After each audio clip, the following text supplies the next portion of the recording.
아, 남정필 위원장님도 들어오셨네? 네, 회장님 반갑습니다. 네, 반갑습니다.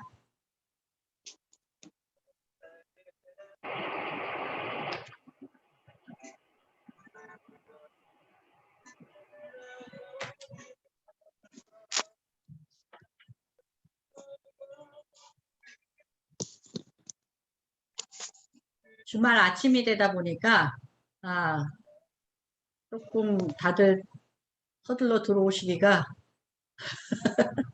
아직 준비가 안 되신 모양이네요.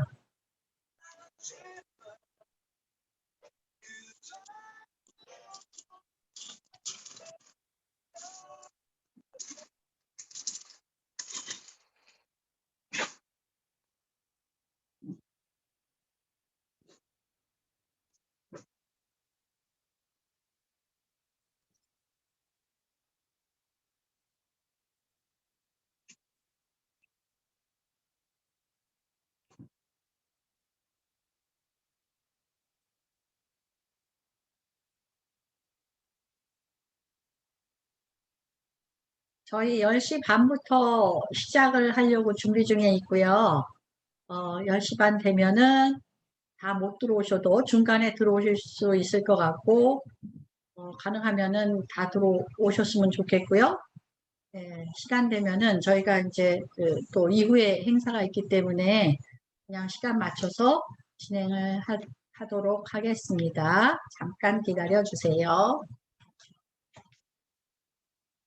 네, 회장님.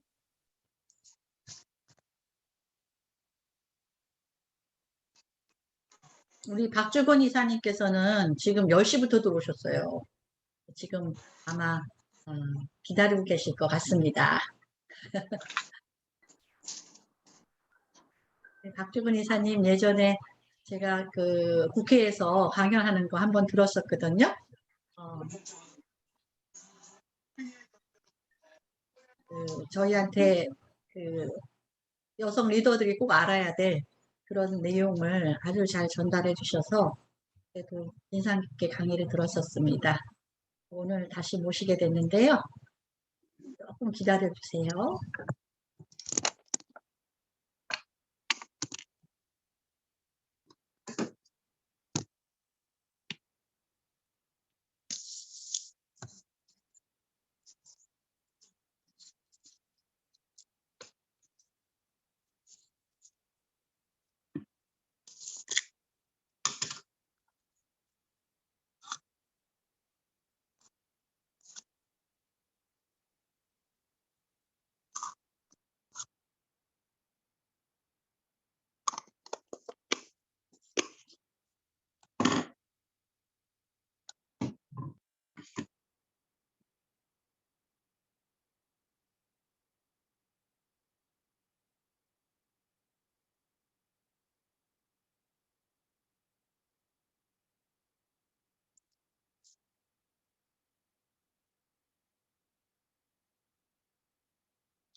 연예인 낙원 방문들과 고민 등 거품면을 넓혔습니다. 박한우 기자입니다. 지난 6일 국민의힘 이준석 대표와의 맥주 회동 사실을 공개한 데 이어 최재형 전 감사원장과도 조우하는데 아마 들어오신 분들 중에 음소거가 박기남님, 박진자님 음소거 좀 부탁드릴게요. 네, 안녕하세요. 저 비디오만 안 켰습니다, 회장님. 네, 비디오는 키셔도 되는데요. 음소거를 네. 좀 부탁드릴게요. 네, 저 들리고 있는데요. 네, 근데 그 마이크 네. 모양 있죠? 네네네. 그거를 클릭해 주셔야 돼. 아, 왜냐면 네, 주변 알겠습니다. 소리가 다 이쪽으로 들리기 때문에. 아, 네, 알겠습니다. 네, 안녕하세요, 회장님. 잘 들립니다. 네, 고맙습니다. 박진자입니다. 네, 박진자님께서도 죄송하지만 그 마이크 모양 클릭 한번 해주세요. 네. 우리 마이크가 어때?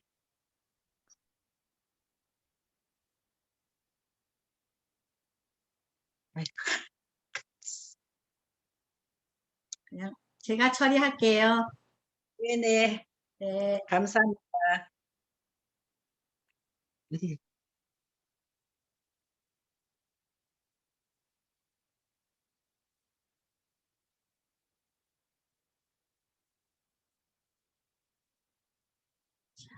지금 8분이네.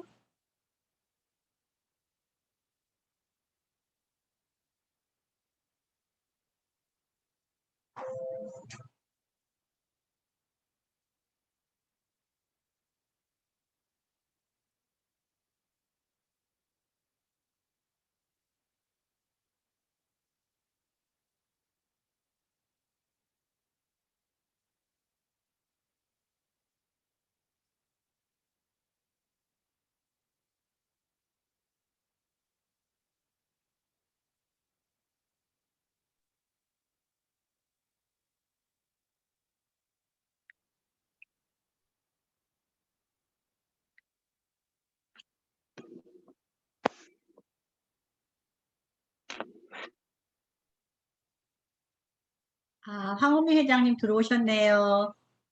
안녕하세요.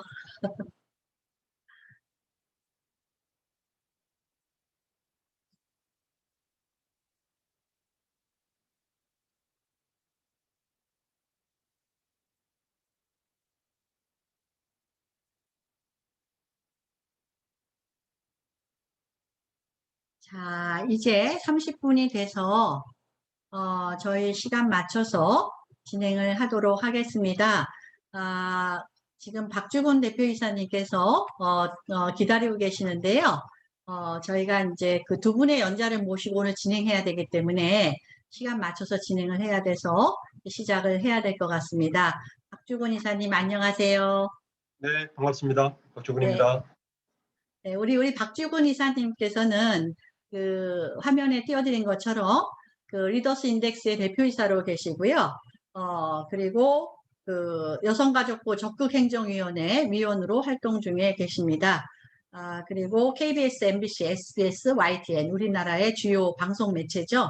거기에 다수 출연해서 하셔서 말씀을 주신 바 있고요. 또 블룸버그, 로이터 등 다수의 외신과도 이제 인터뷰를 하신 게 있습니다.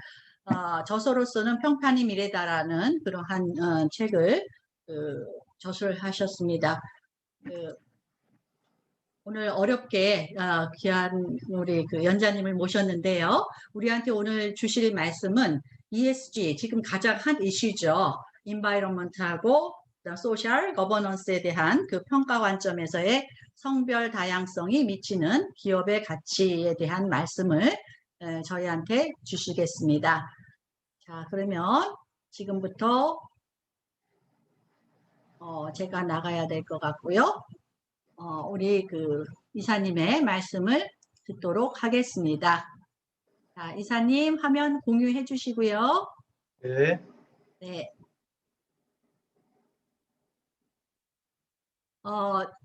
우리 그 강의 중에 제가 질문을 많이 받지는 못할 것 같아요. 그래서 한 2분 정도만 저희가 그 메시지 창에 질문을 띄워주시면은 제가 이사님께 질문을 드리도록 하겠습니다.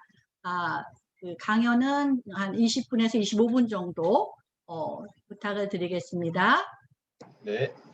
네, 강의 시작 부탁드립니다. 네, 반갑습니다. 방금 소개받은 그 리더십 인덱스의 박주건 대표라고 합니다. 제가 오늘 드리고 싶은 말씀은 요즘 가장 그 기업에서 핫 이슈로 떠오르고 있는 ESG가 무엇인지를 좀 설명을 하고요. 그 ESG에서 성별 다양성이 어떤 위치에 있고 그것이 ESG 평가에서 왜 중요한지를 설명드리는 시간을 갖도록 하겠습니다. 네, 저는 박주근이고요. 방금 소개를 받았고요. 첫 번째 세션으로 왜 지금 ESG라는 게 뜨고 있나를 좀 우리가 같이 공유를 해야 될 것 같습니다. ESG는 environment, 그 다음에 social governance라는 환경, 사회, 그 다음에 지배구조의 줄임말인데 ESG가 최근에 급부상하고 있는 이유는 크게 한 3가지 정도를 들 수 있을 것 같습니다. 첫 번째는 환경이라는 이유 때문인데요. 우리가 지금 겪고 있는 코로나19를 겪으면서 미국이나 유럽을 중심으로 지금 인류가 기업을 통해서 이 성장하는 방식이 과연 맞는 것인가에 대한 본질적인 질문에 이제 봉착을 했습니다. 즉 다시 말하면 양적 성장 위주의 경영이 과연 옳은 것인가에 대한 질문을 스스로에게 했고요.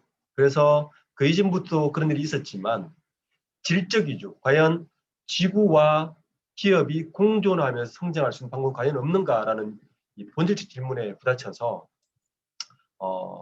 ESG를 좀 모르게 된 첫 번째 이유고요. 두 번째는 투자입니다. 투자. 우리나라는 작년에 여러분 들어보셨겠지만 뭐 동학개미, 서학개미 그러면서 개인 투자자가 급증을 하고 있었지만 사실 이미 유럽이나 미국에서는 개인 투자 시장은 굉장히 줄어들었고요. 대부분 간접 투자 시장으로 다 바뀌었습니다. 다시 말하면 기관 투자자 위주의 투자 시장이 이미 형성되어 있습니다. 규모도 굉장하죠. 뭐 몇백 조에서 몇천 조 정도의 기관 투자자 시장이 형성되면서 연기금 위주의 투자 시장이 되면서 연기금 위주의 그 투자 자산들이 과연 어떤 기업이 지속 성장 가능한가라는 질문을 계속하게 됩니다. 그 질문을 하다 보니까 ESG라는 화두를 가져올 수밖에 없었던 두 번째 이유고요. 세 번째 이유는 먼저 유효한부터 보겠습니다. 미국의 그 블랙락의 레리 핑크라는 회장이 있습니다. 이분이 사실은 2019년, 20년도부터 세계에서 가장 큰 자산 운용사인데요. 블랙락은 앞으로 ESG를 준수하지 않으면 투자 기업에서 죄를 지키겠다는 말 때문에 전 세계적으로 ESG가 급부상을 하게 됐습니다. 그래서 이 블랙락의 많은 투자 전문가들이 현재 바이든 대통령이 출범과 함께 백악관으로 들어가서 ESG를 주도하고 있는 게 현재 세계 질서입니다. 사실은 그 이면에는 또 이런 이유가 하나 있어요. 마지막 이유인데요. 현재 중국의 그 힘이 급부상을 하고 있어서 미국이 중국을 견제하는 것은 이미 트럼프 때부터 계속되어 왔습니다. 그런데 트럼프 때는 막무가내식으로 중국을 견제했지만 이 바이든 정부는 굉장히 지혜롭게 중국을 견제하고 있습니다. 그 견제하는 툴 중에 하나가 또 ESG가 될 수 있습니다. 무슨 말이냐 하면 미국과 유럽을 중심으로 ESG를 그레이드를 매기고 ESG의 일정 점수가 되지 않는 기업들은 미국과 유럽의 많은 기업들과 거래를 하지 못하는 방법을 취하고 있고요. 그 환경이나 사회나 지배구조에 일정 점수가 되지 않으면 기업 간 거래, 즉 엔드 유저가 쓸 수 없는 여러 가지 제한을 걸기 시작합니다. 최근에 가장 대표적인 예가 유럽의 탄소세가 나오기 시작했습니다. 앞으로 유럽에 수출을 하고 싶은 나라들은, 기업들은 탄소세를 내라 이겁니다. 탄소세. 그러면 유럽과 거래를 할 수 없게끔 만드는 거예요. 이렇게 ESG 규정을 자세히 보시면 사실 중국이 가장 불리한 여러 가지 이유들이 있습니다. 그럼 세 번째 이유 중에 하나는 ESG는 중국 경제에 아주 중요한 툴로 쓰일 수가 있습니다. 이제 현재 세계 정세가 그렇게 흘러가는 이유가 있어서 현재 ESG가 가장 뜨는 이유는 첫 번째는 환경, 지구와 기업이 생존할 수 있는 방법이 무엇인가. 두 번째는 연기금 투자의 확대. 그리고 세 번째는 중국의 경제를 위한 미국, 유럽 중심의 새로운 경제 질서의 모색. 이 세 가지가 현재 ESG가 급부상하고 있는 이유로 볼 수 있습니다. ESG가 나오게 된 역사를 좀 한번 확인해 보겠습니다.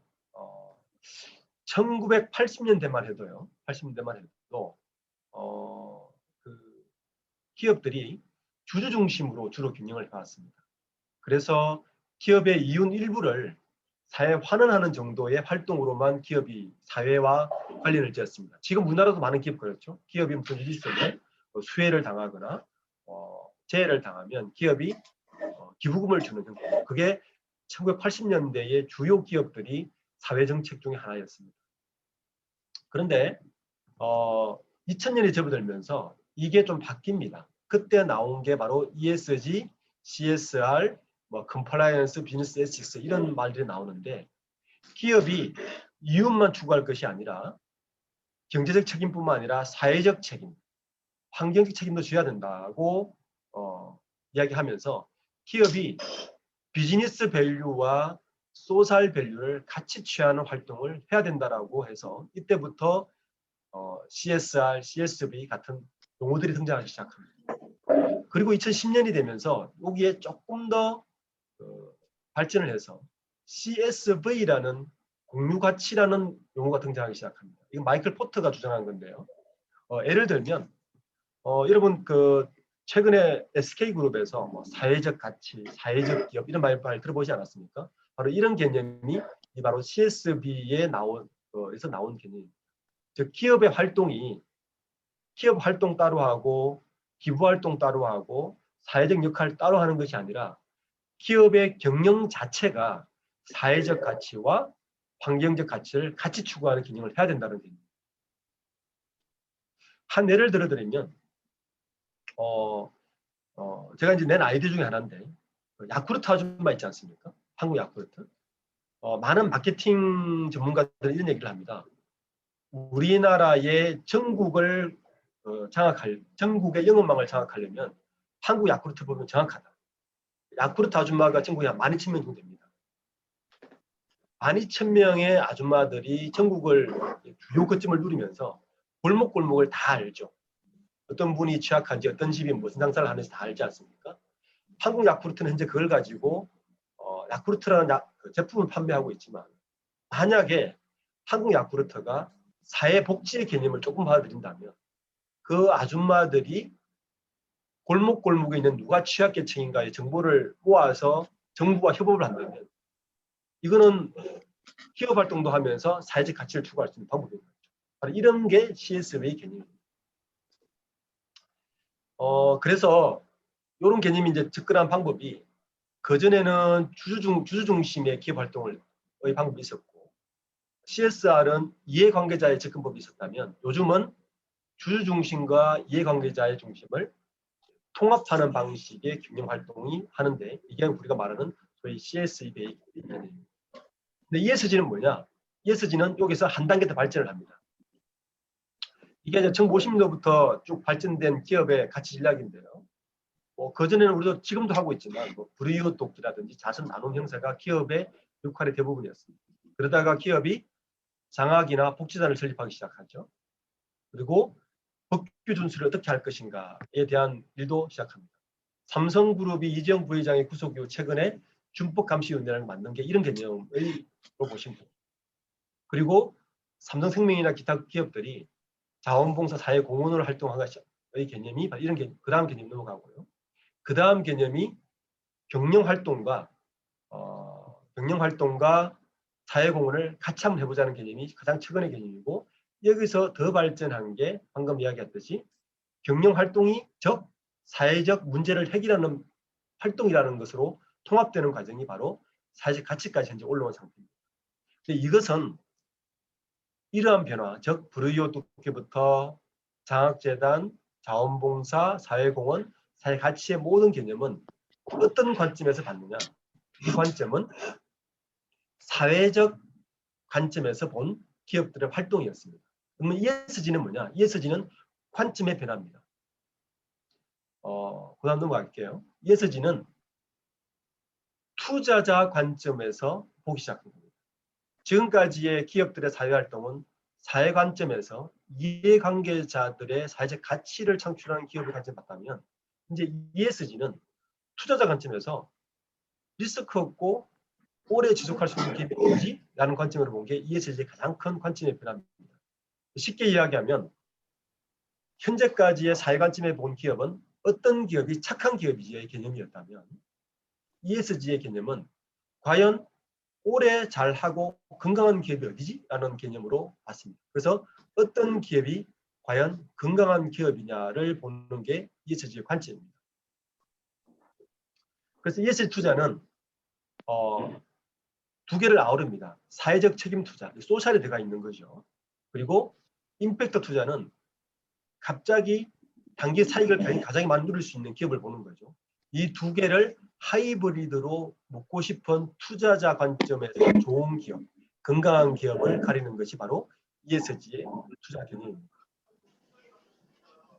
자, 그러면 ESG 내에서 젠더 다이버시티, 성별 다양성은 어떤 위치에 있고 어떤 평가를 받고 있는지를 한번 확인해 보겠습니다. ESG는 크게 말씀드렸지만 환경, environment입니다. 여기에는 약 85개의 항목이 들어가 있습니다. 주요 평가 항목에는 원재료를 취할 때 환경 파괴가 없는지, 에너지는 환경적으로 괜찮은 건지, 물은 생물 다양성은 배출과 폐수나 폐기물 처리는 잘하고 있는지 이런 걸 평가하는 거죠. 현재 ESG에 가장 많은 화두를 내고 있는 미국의 중심에서 화두를 내고 있는 건 바로 이 환경 측면에서 가장 많이 강조를 하고 있습니다. 두 번째는 소셜입니다. 약 100여 개 항목을 평가합니다. 이 중에 보면 고용, 노사관계 뭐 이런 여러 가지 있는데 사회적 관점에서 기업을 평가하는 항목이고요. 마지막으로 G, 가버넌스입니다. 여기도 약 100여 개 평가 항목이 있는데 이 사회가 잘 운영하고 있는지, 뭐 청렴한 건지, 거버넌스가 투명한지, 이해관계자 참여가 잘 돼 있는지 이런 걸 평가합니다. 세부 항목들을 보시면 환경은 주로 이제 현재는 많은 기업들이 이 환경 이슈를 가지고 ESG를 활동을 많이 하고 있습니다. 근데 우리나라의 경우에는 사실은 이 지배구조 이슈가 더 커져 있고요. 그 중에 사회 이슈도 굉장히 많이 포함되어 있습니다. 근데 성별 다양성은 이 세 개 중에 어느 항목에 되어 있냐 하면은 주로 이 S, 소셜 쪽과 지배구조의 이사회 구성 쪽 두 곳 정도가 성별 다양성의 평가 항목으로 들어가 있습니다. 상세 항목을 좀 보겠습니다. 이 세 가지 항목 중에 소셜 쪽을 보시면 가버넌스 쪽을 보시면 가버넌스 쪽에 색깔 표시한 최고 거버넌스 기구와 위원회 구성 항목에서 현재 우리나라도 자본시장법이 개정돼서 이사회 중에 한 명은 반드시 여성으로 해야 된다. 그런 법이 통과되어 있죠. 이거 설명을 드리겠지만 이게 현재 가버넌스 쪽에 ESG 항목이 들어가 있고요. 소셜 쪽을 보시면 소셜 여러 항목 중에 고용, 노사관계, 산업안전보건, 훈련 및 교육, 다양성과 기회균등이라는 항목이 들어가 있습니다. 이 항목에 보시면 다양한 거버넌스 기구와 직원의 다양성이 되어 있느냐 이 항목인데 구체적으로 말씀드리면 그 기업의 임원 내에 여성들이 몇 프로 정도 되느냐, 그리고 중간 관리자에서 여성이 몇 프로 정도 되느냐, 신입사원을 뽑을 때는 남녀 차별이 없느냐, 이런 항목들을 보는 게 바로 이 다양성입니다.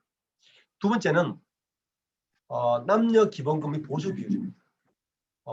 현재도 OECD 조사를 보면 여전히 우리나라가 OECD 국가 중에서 꼴찌입니다.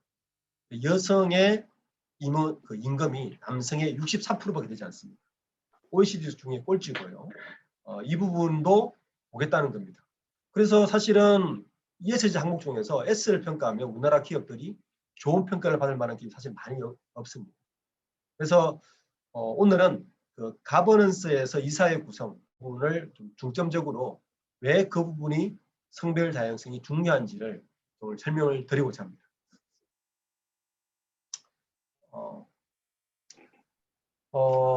저도 이 법을 통과할 때 아까 부장님께서 국회에서 제가 강의할 때 들으셨겠지만 이 법을 통과할 때 좀 일조를 한 사람 중에 한 사람입니다. 최원일 의원이 이 법을 하고 할 때 제가 많은 이야기를 했고요. 드디어 이 법이 통과됐습니다. 이 법은 뭐냐 하면 자산 규모 2조 원 이상 기업은 이사회 구성 멤버 중에서 한 성으로 다 채울 수 없다는 법입니다. 즉 최소한 1명 이상은 남성이든 여성이든 100% 돼서는 안 되고 1명 이상은 있어야 된다는 이야기죠. 그래서 이제 변화가 되기 시작했습니다. 자, 그러면 이사회가 왜 중요한지를 좀 설명을 드리겠습니다. 기업은 요 3가지로 운영이 됩니다. 주주총회가 있고요. 이사회가 있고 감사위원회가 있습니다. 요 이사회는 사내이사와 사이사로 구성이 되는데 사실은 이사회에서 대부분 걸 결정하고 주주총회는 통과 의뢰고요. 감사위원회는 감사를 하는 거기 때문에 실제 오퍼레이션 되는 건 다 이사회에서 결정이 됩니다. 그래서 이 이사회에 한 성 이상으로 모든 걸 채워지지 않는다는 게 바로 자본시장법 이번에 개정 내용입니다. 우리나라 기업은 어떻게 이제 가버넌스가 진행되느냐를 보시면 정상적인 기업 가버넌스 이렇게 진행됩니다. 주주들이 있겠죠. 주주들이 창업자도 있을 수 있고 투자자, 소액주주가 있을 수 있죠. 이 주주들이 주주총회를 하고 이 주주총회가 이사회를 거쳐서 임직원을 통해서 기업이 운영되는데 이건 미국은 이렇게 운영되죠. 근데 우리나라 기업들은 사실은 조금 비정상적으로 운영되는 기업들이 많습니다. 창업자가 있고요. 그리고 그룹을 지배하는 컨트롤 타워가 있고 나머지가 지배하는 형태. 그러니까 이사회가 전혀 작동하지 않는 기업이 사실 우리나라 기업들이 많습니다. 그래서 그 이사회에 여성이 1명 들어갔다고 해서 과연 다양성이 확보되느냐에 대한 의문이 이제 제기되는 부분 중에 하나가 바로 이 부분 때문입니다. 실질적으로 다양성이 확보될 수 있느냐에 대한 문제죠. 이 법이 통과되는 과정은 제일 처음에는 3분의 1을 우리가 제안했습니다. 그런데 정무위를 통과할 때 권고사항으로 바뀝니다. 근데 법사위를 통과하면서 이게 강제사항으로 바뀌면서 이번에 자본시장법이 통과된 겁니다. 근데 실제적으로 보면 등기임원 중에서 여성이사가 죄송합니다. 1명도 없는 기업이 대부분이었습니다. 그중에 이 법이 통과되는 그 대상인 자산총액 2조 원 이상 기업 중 여성 이상의 비율은 현재 3.7%가 되지 않았습니다. 그런데 불구하고 현재 다른 나라들을 보시면 이걸 법으로 법제한 국가가요. 덴마크, 프랑스, 아이슬란드는 이미 40%를 명시를 했고요. 벨기에, 독일, 이탈리아, 포르투갈은 20%, 35%까지 법적으로 통과되어 있습니다. 우리 옆에 있는 일본조차도 일본은 상장 기업에 최소 1명 이상 여성이사를 규정하게 되어 있습니다. 우리나라는 아직 굉장히 뒤처져 있죠. 자본시장법에서는 2조 원 이상 기업에 1명 이상의 여성만 하게 되어 있어서 영국이 지난해에 33%를 목표로 설정을 했습니다. 우리나라는 아직 갈 길이 좀 먼 상태입니다. 왜 그러면 이 국가들이 성별 다양성을 중요하게 생각하느냐? 그 부분을 좀 설명을 드리겠습니다. 요 조사는 30대 그룹의 사회이사를 저희가 한번 조사를 해봤습니다. 해봤더니 관료가 37%, 교수가 35% 이렇게 구성되어 있습니다. 사회이사죠. 관료를 또 따지고 보면 법조, 세무, 공정거래원의 금감은 청와대 출신입니다. 기업 이 순위가 뭐냐면 제가 늘 이거 매년 조사를 하다 보니까 이 순위가 기업들이 가장 두려워하는 정부기관 순위입니다. 이 법조 중에서는 검찰이 압도적입니다. 검찰을 제일 두려워하고요. 그다음에 국세청을 두려워하고 공정거래의 금감을 식으로 기업들이 두려워하고 있었습니다. 그러니까 사회이사의 역할은 뭐냐? 이걸 보면 사회이사의 역할은 그러니까 감독을 하는 것이 감시를 하는 것이 아니라 오히려 거수기나 기업의 방패막이 역할을 한다는 것이 이 조사 결과를 보면 잘 나오고 있습니다. 그러니까 기업들이 사회이사에 여성을 들이더라도 이쪽 출신의 여성이 너무 없어서 굉장히 곤혹스러워 하고 있다는 것이 기사로 굉장히 나오긴 합니다. 100대 이번에 법이 통과되어 와서 어떻게 바뀌었느냐. 법 통과 이후에 올해를 보시면 갑자기 사회이사가 여성이 7.9%에서 13%로 급증을 합니다. 이 법의 강제사항은 내년 상반기부터입니다. 보통 사회이사의 임기가 3년이죠. 그러니까 올해부터 바뀌기 시작하는 거죠. 아마 내년도 되면 최소한 25%로 갈 것 같습니다. 그리고 이 사회이사들이 대부분 어디 가시느냐? ESG의 설치위원회로 가십니다. 가장 최근에 ESG 위원장으로 간 환경부 장관이 여성 환경부 장관이 효성그룹의 ESG 위원장이 되셨죠. SK 하이닉스에도 여성 ESG 위원장이 여성 되셨죠. 이러한 것들이 기업들이 ESG와 여성 사회이사나 임원들을 별개로 보지 않는다는 정도입니다. 그래서 ESG하고 이 자본시장법 개정 두 개가 저는 내년도가 되면 이사회에 여성의 진출을 굉장히 가속화시킬 것이다라고 생각하고 있습니다. 국가별로 보시면 여성 할당이 2006년도부터 노르웨이부터 시작해서 2020년 한국까지 매년 되고 있고요. 아마 한국도 지금 ESG가 자본시장법에 들어왔기 때문에 상장사의 ESG 보고서 의무화가 내후년부터 가능하거든요. 그러면 아마 여성 이사들의 진출이 훨씬 더 늘어날 것으로 예상하고 있습니다. 근데 문제는 뭐냐면 사회이사에 여성이 들어왔다고 해서 과연 다양성이 확보되느냐? 그게 이제 사실은 제가 여러 포럼을 다녀보면 많은 분들이 그것을 두려워하고 있습니다. 왜냐하면 사회이사는 현재 기업 내의 역할에서 그렇게 많은 영향력을 내지 않거든요. 실제로는 뭐냐면 여성 임원들이 많이 확보가 돼야 되는데 여성 임원 확보는 여전히 지지부진합니다. 이게 작년 조사 결과인데요. 4.5%에 불과하고요. 자산 2조 이상 기업도 4.5%에 불과합니다. 그리고 상장사 전체를 보면 여성 직원 대비 여성 임원의 숫자는 남성 직원 대비 남성 임원 숫자가 2.5%가 되거든요. 100명 중에 2.5명은 남성 임원입니다. 남자 직원 100명 중에. 그런데 여성 임원은 1000명 중에 3명이 여성 임원입니다. 그러니까 진급이 안 된다는 이야기죠. 자선은 규모 2조 이상 기업도 마찬가지입니다. 여기는 더 심해지죠. 여기는 100명 중에 1명이 남성 100명 중에 1명이 남성 임원이라면 여성 임원은 1000명 중에 2명만이 여성 임원에 불과합니다. 그러니까 실제적으로 자본시장법이 바뀌었다고 해도 조직 내의 성별 다양성 확보는 굉장히 더디게 진행되고 있습니다. 분야도 보면 여전히 우리나라가 제조업이 제일 많지 않습니까? 제조업 분야나 건설업 이쪽은 여성 진출이 너무 미약합니다. 그나마 여성 임원들이 진출할 수 있는 분야, 교육이나 서비스업에만 편중되어 있음을 알 수가 있습니다. 이력이 재밌는데요. 재밌는 게 여성 임원이 왜 적으냐를 늘 제가 성별 다양성이 왜 확보가 어려우냐를 늘 분석을 하면서 느끼는 게 하나가 첫 번째는 세컨더리 시장이 너무 적습니다. 여기 제 위에 보시면 외부 경력 채용을 한번 보십시오. 여성 임원 중에는 외부에서 온 여성 임원이 25%밖에 되지 않습니다. 남성은 반 정도가 외부에서 옵니다. 무슨 말이냐면 남성들은 경력 임원들의 이동이 굉장히 자유로운 거죠. 시장도 많이 형성되어 있고 반면에 여성 임원들의 경력 임원들의 이동은 굉장히 협소합니다. 시장 자체도 작고요. 그렇다면 내부 성진은 높으냐? 내부 성진도 마찬가지입니다. 남성 임원들의 내부 성진은 27%라면 여성 임원들은 내부 18%밖에 되지 않습니다. 즉 여성 임원들의 성별 다양성 확보를 위한 기업들의 시장이 너무 작다는 이야기죠. 자산규모는 2조 원 좀 큰 규모의 기업도 마찬가지입니다.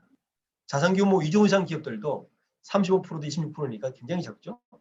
내부 성진도도 55%대 36%로 남성 임원들에 비해서 굉장히 적습니다. 즉 외부 시장도 적고 내부 성진이 낮다 이렇게 볼 수 있는 거죠.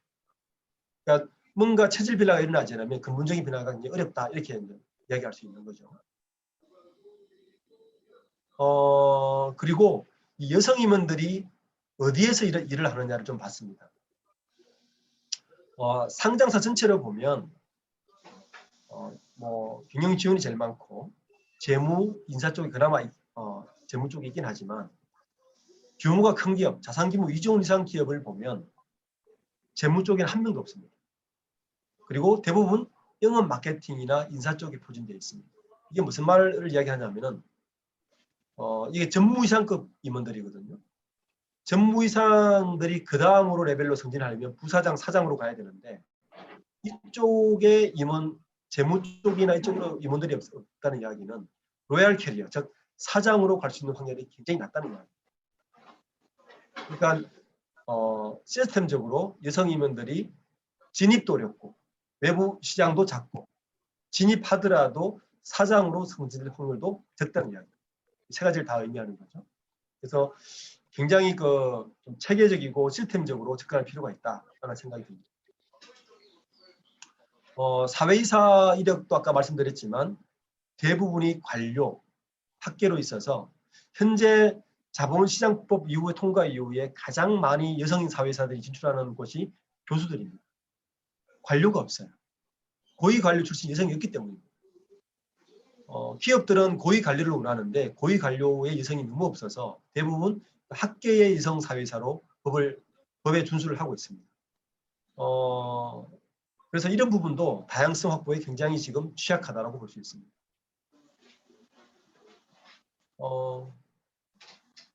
특히 가장 큰 문제가요, 사내이사거든요. 사회이사는 그나마 채울 공간이 있긴 하지만 사내이사는 내부에서 들어와야 되거든요. 내부에서 사장이나 CFO가 사내이사를 맡고 있는데 이 법이 통과되었음에도 불구하고 사내이사는 단 한 명만 늘었습니다. 기업들의 실질 변화가 어렵다는 이야기죠. 그래서 첫 번째 한계점은 사내이사를 어떻게 확보할 것인가 첫 번째 한계점이 있고 동착하고요. 두 번째는 관료 중심의 이사회 멤버로 구성되어 있는데 이 가르테를 어떻게 무너뜨릴 것인가가 두 번째 우리 한계점에 목착했습니다. 사실은 성별 다양성이 확보될 가장 중요한 이유는 기업들이나 정부나 엘리트들끼리 끼리끼리 모이는 가르테를 무너뜨려야 투명성이 확보되고 투명성이 확보되어야 기업의 경쟁력이나 국가의 경쟁력이 높아지는 것 때문에 다양성 확보를 해야 됩니다. 이 가르테를 어떻게 무너뜨릴 것인가가 두 번째 한계점입니다. 세 번째 한계점은 독립성, 전문성을 위해서 다양성이 필요한데요. 이 부분도 굉장히 취약하다는 겁니다. 사회이사의 출신들 보면 동양 출신이나 고교동창 위주로 되어 있습니다. 즉 남성 중심의 네트워크 중심으로 현재 계속 성장하고 있기 때문에 이 가르테를 무너뜨리기가 너무 어렵습니다. 마지막입니다. 서울대 경영학과에 가면 재밌는 실험을 합니다. 1학년 돼서 콩을 세기 실험을 합니다. 유리병에다가 강낭콩을 가득 담아놓고 그룹을 모읍니다. 여러 테이블 그룹을 모아서 이 콩을 저 유리병 안에 있는 콩의 숫자를 상상으로 맞추는 겁니다. 토론을 시킵니다. 그리고 그룹을 만들어 놓고 그걸 합니다. 1차, 2차, 3차 테스트를 계속해서 그 유리병 안에 있는 콩 숫자를 가장 잘 맞춘 그룹에게 상을 주는 게임을 하거든요. 이 게임을 하는 이유는 뭐냐면 다양성 실험입니다. 이 게임에서 가장 항상 1등하는 그룹 어떤 그룹이냐, 의견을 다양하게 듣고 다양한 구성으로 모인 그룹이 가장 1등을 합니다. 그런데 늘 꼴찌를 하는 그룹이 어떤 그룹이냐, 그 그룹에서 한 사람의 목소리가 커지거나 한 사람의 주장이 큰 그룹은 항상 꼴찌를 한다고 이야기합니다. 무슨 말이냐, 기업이나 조직이나 다양성이 확보되지 않으면 결국에는 베스트 솔루션으로 가지 못하는 거죠. 아까 이야기했지만 ESG에서 왜 다양성을 요구하느냐, ESG에서 왜 성별 다양성을 요구하느냐, 바로 이유는 그겁니다. 다양성이 확보되어 있지 않은 기업은 지속적으로 성장하면서 지속하기 어렵다고 결론을 내린 거죠. 그래서 성별 다양성이 중요합니다. 그래서 ESG에서 성별 다양성을 넣은 거고요. 그 성별 다양성 가장 큰 축 중에 하나가 이사회, 임원에서 성별 다양성을 확보하는 것이 중요하기 때문입니다. 정리하면 ESG가 왜 나왔고 ESG의 성별 다양성이 왜 중요하고 그 성별 다양성이 기업에 어떤 역할을 미치는지를 제가 오늘 짧은 시간이지만 말씀을 드렸습니다. 네, 감사합니다. 네, 고맙습니다. 시간 딱 맞춰서 우리 그 대표님께서 말씀을 주셨는데 저희가 ESG는 저도 그 국민권익위에서 잠깐 활동하면서 최근에 가장 핫 이슈더라고요. 보니까. 네네. 그래서 이제 그 우리가 다 같이 알고 가야 될 개념인데 저희가 이전에 그 SDGs 계속 그 네. 추진해 오면서도 인바이러먼트에 대한 거는 굉장히 중요하게 얘기를 했던 부분인 것 같습니다. 근데 이제 네. 앞으로 기업들이 많이 참여해서 지금 정부에서도 저탄소 성장에 대한 거를 많이 언급하고 있기 때문에 우리가 함께 같이 그 환경에 대한 거를 같이 이제 생각하면은 좋을 것 같습니다. 질문을 주십사 하고 부탁을 드렸는데 질문이 하나도 올라오지를 않았네요. 그랬는데 네, 우리 황미 회장님, 네, 질문 있으세요? 네, 말씀해 주세요. 네, 수지가 너무 길어서 박중 대표님 너무 감사드립니다. 좋은 네, 강의. 고맙습니다. 네, 네. 지금 사실 우리 국민연금이 그동안 얘기하던 것이 앞으로 ESG를 굉장히 중요하게 보겠다 그런 거는 뭐 쭉 해왔는데 갑자기 엊그저께인가 며칠 전에 그 이사장님이 앞으로는 우리가 ES 방향으로 가야 되겠다고 G를 빼더라고요. 그래서 언론 인터뷰에서 그래서 제가 사실 좀 많이 놀랬거든요. 혹시 사실은 우리한테는 G가 굉장히 중요한데 혹시 왜 그렇게 방향을 ES로 가야 된다고 하는지 혹시 아시나 해서요. 네, 들으신 게 있습니다. 사실 저도 이제 같은 생각인데요. 그 우리나라의 경우에는 그 이제 OECD 국가 중에서 네. 제조업 그 수출 비중이 가장 높은 국가가 우리나라고요. 35%로. 네. 그리고 그러다 보니까 기업들이 이에 신경 쓸 수밖에 없는 구조입니다. 수출을 교육을 해야 되기 때문에. 근데 사실은 내부적으로 보면 우리나라의 경우에는 기업 규모에 비해서 G가 가장 약합니다. 세계 수준으로 보면. 저도 C가 약해서 ES를 중심으로 가고 있는지는 잘 모르겠지만 네. G를 간과해서는 사실은 S나 E로 가기 어렵거든요. 왜냐하면 모든 것은 이사회 결정을 합니다. 이사회에서 그 방향성을 결정하고 모든 정책을 결정하기 때문에 네. 가버넌스의 투명화나 다양성 없이는 사실은 ES 자체가 활동이 어렵게 구조가 사실은 기업이거든요. 그래서 G를 간과하는 것은 사실 큰 문제라고 생각하고 있습니다.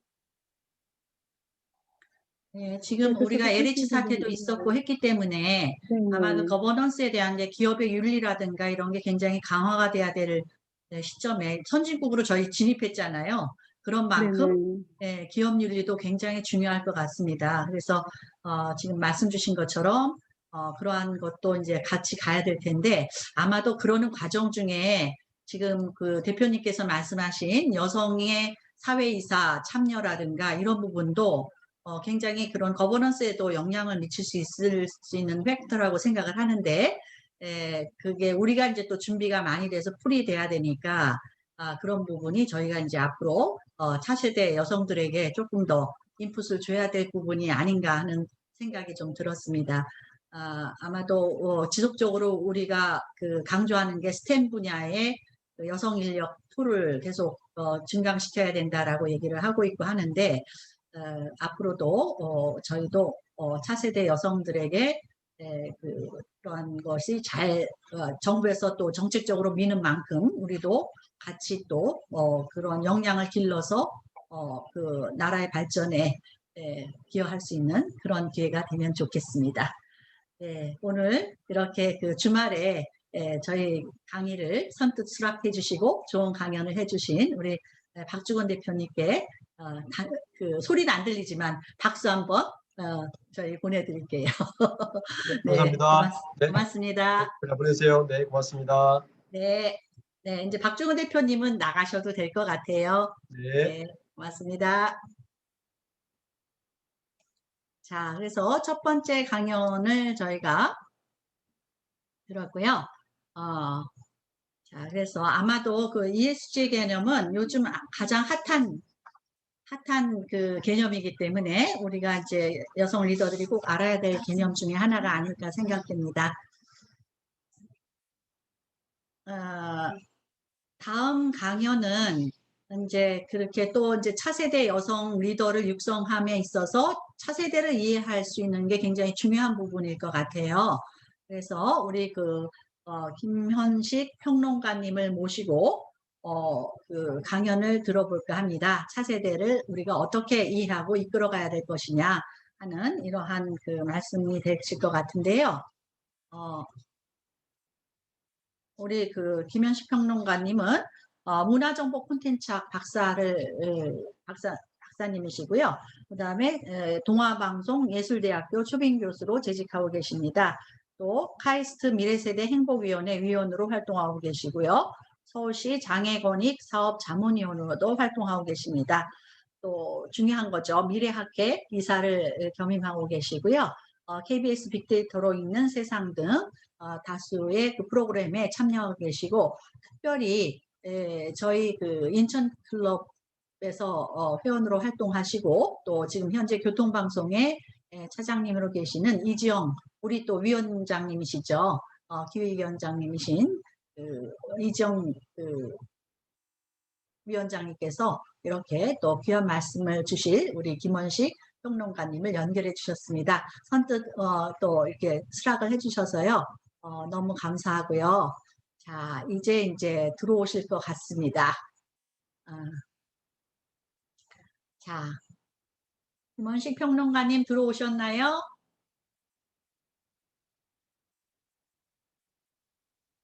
안녕하세요. 네, 들어오셨네요. 아이고, 예. 네, 아유, 제가 소개는 먼저 말씀드렸고요. 자, 오늘 우리 주실 말씀의 제목은 새로운 세대와 소통하는 리더십입니다. 그 새로운 세대와 어떻게 우리 소통해야 될지 우리 김원식 평론가님의 말씀을 듣도록 하겠습니다. 마찬가지로 혹시 질문이 있으시면은 메모창에 올려주시면 제가 여러분이 많이 올려주시면 한 2분 정도 저희가 질문이 가능할 것 같습니다. 네, 자 그러면 김원식 평론가님 강의 잠깐만요. 제가 중지해드리고요. 네, 강의로 올려주시고 강의 시작을 부탁드립니다. 네. 잠시만요.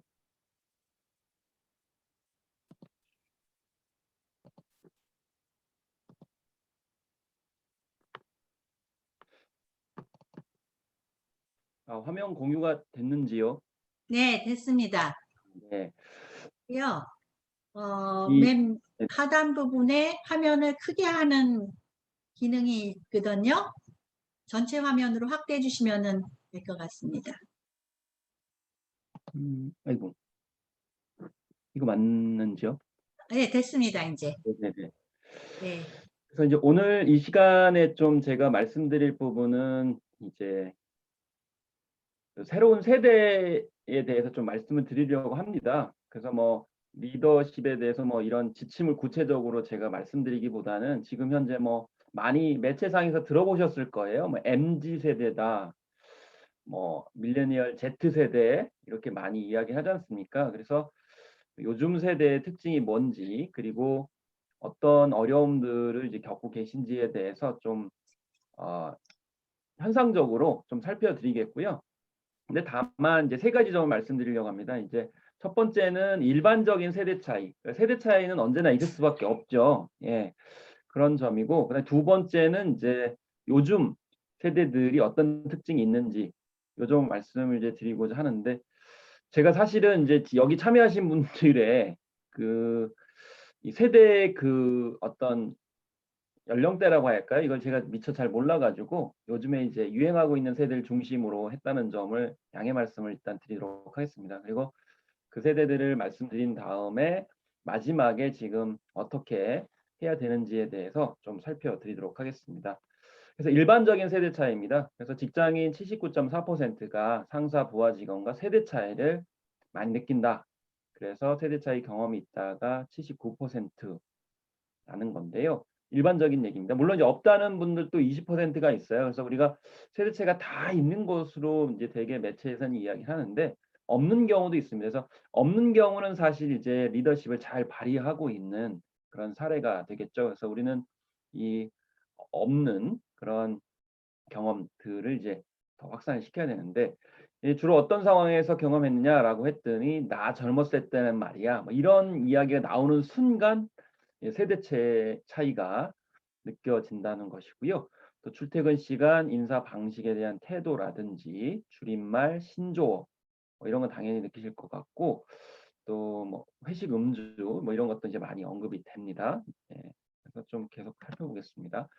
그래서 구체적으로 세대 차이가 어떤 때 나느냐, 뭐 익명의 채팅방에서 이제 해봤어요. 사실 이 설문조사를 하면 짜여진 질문에만 대답을 하기 때문에 이제 구체적인 게 나오지 않는데 이게 익명으로 SNS 하면은 좀 의외의 답들이 나옵니다. 40대한테 물어봤더니 한쪽 옆머리 밀고 출근한 신입 직원을 봤을 때 세대 차이를 느끼더라 라는 거고요. 이게 투블럭이라고 그래가지고 옆머리 이렇게 짧게 치는 방식으로 요즘 친구들이 하거든요. 그리고 이 헤어스타일도 옛날에 저희 세대 같은 경우 호섭이 머리라고 그러지 않습니까? 이렇게 내려가지고 이렇게 하는 머리 이런 머리를 요즘에 또 20대, 30대들이 다 해요. 그래서 저는 호섭이 머리 같은데 가끔 이제 미용실이나 이런 데 가면 막 이렇게 막 내려가지고 뭘 또 발라주거든요. 그럼 이게 참 당황스러울 때가 많아요. 그래서 이제 그런 점들을 우리가 일단은 알고는 있어야 된다는 말씀이고요. 40대 또 보시면 회식 때 지점장님 농담에 나만 웃고 있을 때 요즘에는요 이제 이런 겁니다. 예전에 사장님 개그라는 게 있었거든요. 이 사장님 개그에 익숙하신 리더들이 그러니까 회사나 조직 안에서는 상관이 없는데 대외 강의를 하게 되면 이제 망신을 당하는 경우가 있어요. 그러니까 왜냐하면 조직 안에서는 직원들이 그냥 알아서 웃어주잖아요. 사장님이니까 직장 상사니까. 그러면 이제 자기가 재밌는 사람인 줄 안단 말이죠. 심지어 여기에 남성 같은 경우는 성추행적인 어떤 농담도 있는데 그걸 외부에서 했다가 이게 이제 문제가 되는 경우가 있단 말입니다. 근데 요즘 세대는 안 웃기면은 그냥 안 웃어버리거든요. 조직 안에서도. 워낙 이게 SNS나 이런 걸 많이 하다 보니까 이따도 말씀을 드리겠지만 안 웃어요. 그러니까 이제 회식 때 지점적인 농담에 자기만 웃고 있는 거죠. 뭐 40대, 뭐 50대 이런 현상들이 있다는 거고 또 40대 보시면 퇴근할 때 내게 손 흔드는 후배를 봤을 때 이게 참 적응이 안 되는 경우가 많아요. 이게 요즘 세대들은 그냥 아무한테나 그냥 손을 흔들거든요. 근데 특히 여기 여성 리더들은 상관이 없을 수 있는데 이 남성 리더들이 착각에 빠지는 경우가 있어요. 이게 20대, 30대 직원이 손을 흔들어 주니까 나한테 좀 마음이 있는 거 아니야? 이렇게 생각할 수가 있는 거거든요. 이따 또 SNS도 말씀드리겠지만 특히 그 요즘 20, 30대, 특히 20대, 10대들은 하트, 이모티콘 이런 거 많이 사용하거든요. 하트 뿅뿅. 그러니까 이 40, 50대 남성들이 착각에 빠지는 거예요. 그냥 20대 여성들은 그냥 늘상 인사로 하트를 그냥 날리는 건데 그거를 이상하게 생각을 그거를 이제 좀 조율을 누군가 해줘야 됩니다. 계속 남성분들한테 얘기해 줘야 돼요. 그러면 안 된다고. 그런 어떤 다른 의도를 가지고 하트를 사용하는 게 아니고 하나의 젊은 세대 문화인 것이죠. 그런 데서 좀 오해가 있을 수 있기 때문에 이런 것도 이제 조직 관리 차원에서 좀 항상 우리가 눈여겨봐야 되고요.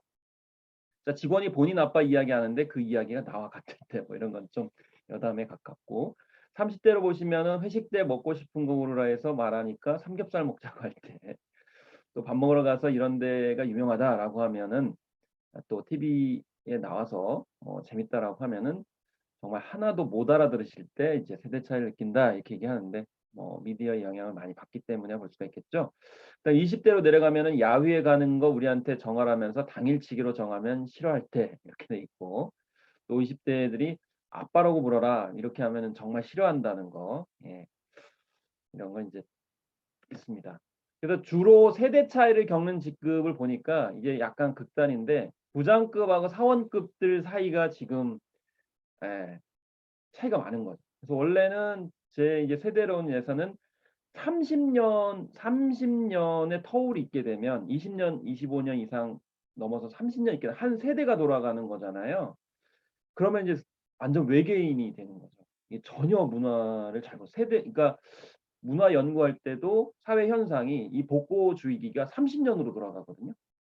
그러니까 젊은 세대들이 이제 레트로라는 거, 요즘에 이제 유행하는 뉴트로라는 것도 기성세대 입장에서 봤을 때는 30년 정도 지난 것들을 다시 꺼집어내 가지고 자기 트렌드로 또 삼거든요. 그렇기 때문에 오히려 이게 낡은 거라고 그래 가지고 이게 인정을 못 받는 그런 흐름이 아닙니다. 지금은 SNS이기 때문에 한 30년 전 거를 가져다가 약간 이렇게 요즘 스타일에 맞게 이렇게 새롭게 디자인을 하면은 젊은 세대들한테 먹혀요. 이건 이제 긍정적인 점이죠. 어쨌든 이 30년으로 이제 세대 망각 현상이 일어나서 그 시기가 지나면 새로운 세대는 전혀 몰라요. 예, 그런 현상이 있고 또 그걸 또 긍정적으로 활용을 할 수 있다는 점을 좀 말씀을 드리겠고요. 그 중간에 사실은 누가 절충을 해야 되는데 지금 보면은 이제 세대를 보면 베이비붐 세대는 1955년 63년, 386은 1960년대, X세대는 1970년대, 80년대, 밀레니얼은 이제 80년대, 90년대, Z세대는 90년대, 2000년대 후반. 그래서 밀레니얼과 Z는 제가 이제 계속 말씀을 드리겠는데 여기서 지금 부장급 내지는 리더급의 이제 선두주자로 막 이게 386 세대들, 1960년대생들이 엄청 지금 진출을 많이 하고 있거든요. 요 세대하고 지금 MZ 세대하고 갈등이 굉장히 심해요. 예.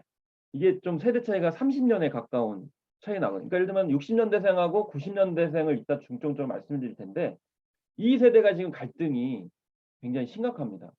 그래서 이 세대 요 가운데를 누가 지금 좀 매개 역할을 해줘야 되고 이걸 전체적으로 인식을 하신 분들이 베이비붐 세대가 좀 전반적으로 이렇게 아울러 주셔야 돼요. 매니지먼트를. 그런 구조에 있으신 거예요. 지금 세대 문제가. 그래서 예, 베이비붐 세대 같은 경우는 이제 굉장히 그 어떤 우리나라의 어떤 근간을 이루시는 분들이기 때문에 이런 걸 이제 전반적으로 다 이해를 하셔야 되고 특히 이제 1970년대에서 80년대 초반 그 중간 관리자에 해당되는 분들의 역할을 좀 많이 북돋워 줘야 됩니다. 예, 그 가교 역할을 하기 때문에 이런 구조를 좀 오셔야 됩니다. 특히 X세대 같은 경우는 개인주의 문화가 시작됐던 세대예요. 그러니까 80년대 그 약간 반독재 민주화 운동 그 세대를 벗어나서 90년대 초반에 약간 경제 성장과 함께 소비 문화가 있고 개성을 중시하다 보니까 이 X세대는 양쪽을 다 이해를 합니다. 양쪽을. 네.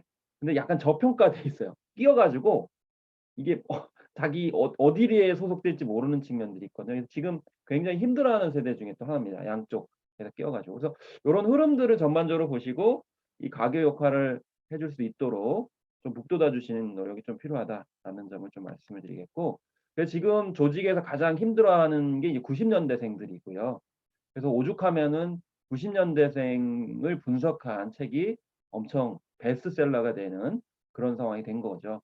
그래서 X세대가 굉장히 개인주의적이라고 했는데 80년대생은 더하다고 그랬는데 그보다도 더 이해하지 못할 존재가 왔다라고 해서 이 조직에서 지금 참 미스테리하다라고 얘기를 하는데 그래서 다 똑같아 보이는데요. 이게 다 달라요. 그래서 80년대에서 2000년대생은 이제 가요로 치면 김종국의 사랑스러워를 90년대 2000년대 포미의 판 이슈를 이게 좀 다 다르다는 거예요. 균일하지가 않고 이런 점만 말씀을 드리겠고 그래서 90년대생들의 세 가지 특징이 있는데 간단하거나 재미있거나 정직하다라는 겁니다.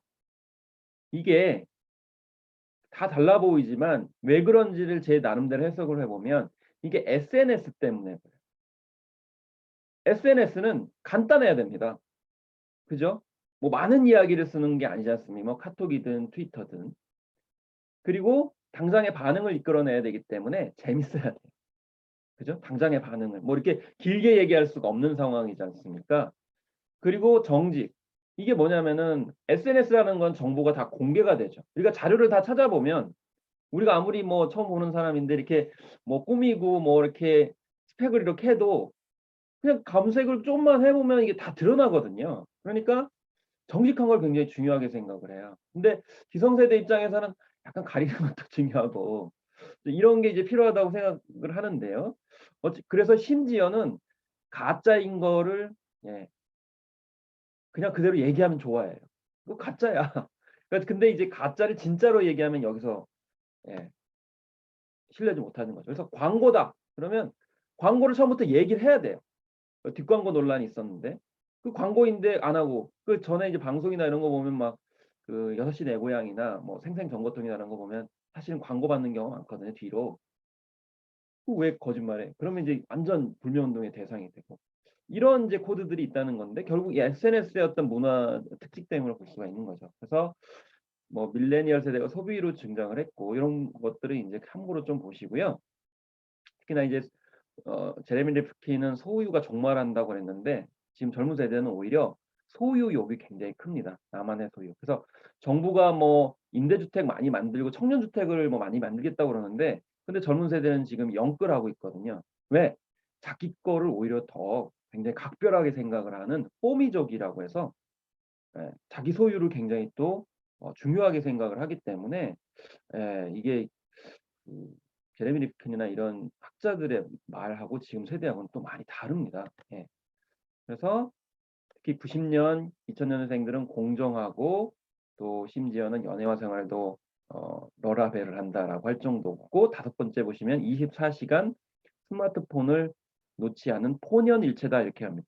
그렇죠. 얼마 전에 KBS에서는 포노믹스라고 그래가지고 이 핸드폰에 대해서 굉장히 부정적으로 또 인식을 하고 그러시더라고요. 근데 이 세대는 그렇지가 않습니다. 소비에 대해서도 기성세대 같은 게 약간 부정적으로 생각하는 경향이 있는데 일단 소비를 인정하고 심지어 그걸 긍정적으로 활용합니다. 예를 들면 최근에 유행했던 것 중에 하나가 돈줄 내주자라는 단어였어요.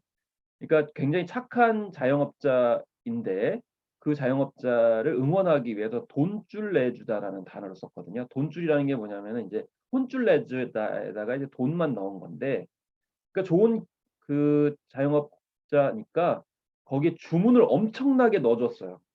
그러니까 돈줄 내주자라는 거죠. 이제 그런 식으로 움직인다는 거예요, 이 친구들이. 근데 그것도 단점이 있습니다. 바쁜 시간대에 주문을 그렇게 넣으면 그 자영업자가 장사를 할 수 있겠습니까? 없겠습니까? 장사를 못했어요.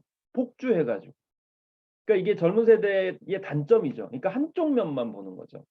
그렇게 도와준다고 해서 주문을 엄청나게 집어넣었는데 한 번에 몰리면서 특히 점심시간에 몰리면서 그래서 이 자영업자가 어떻게 했냐면은 샷다운을 해버렸어요.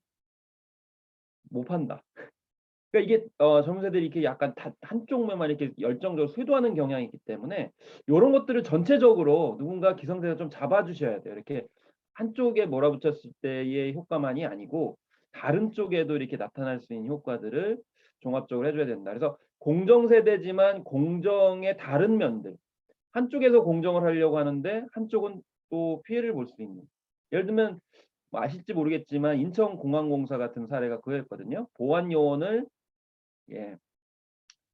이제 비정규직화하니까 이제 젊은 세대도 난리가 난 거죠. 왜 공채 시험을 안 주고 안 하고 왜 비정규직을 그냥 정규직 하느냐? 이건 공정하지 않다.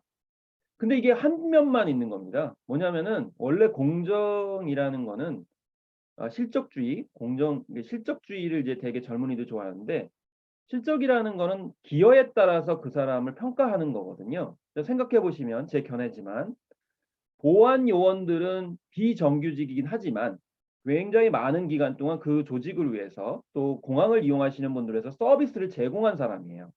근데 바로 공채 시험을 통해서 정규직으로 뽑게 되면 인천공항공사를 알지도 못하는 심지어는 필기로만 공부를 했던 사람이 공채 시험이라는 이유만으로 정규직이 되는 거죠. 그럼 그건 공정한 건가요?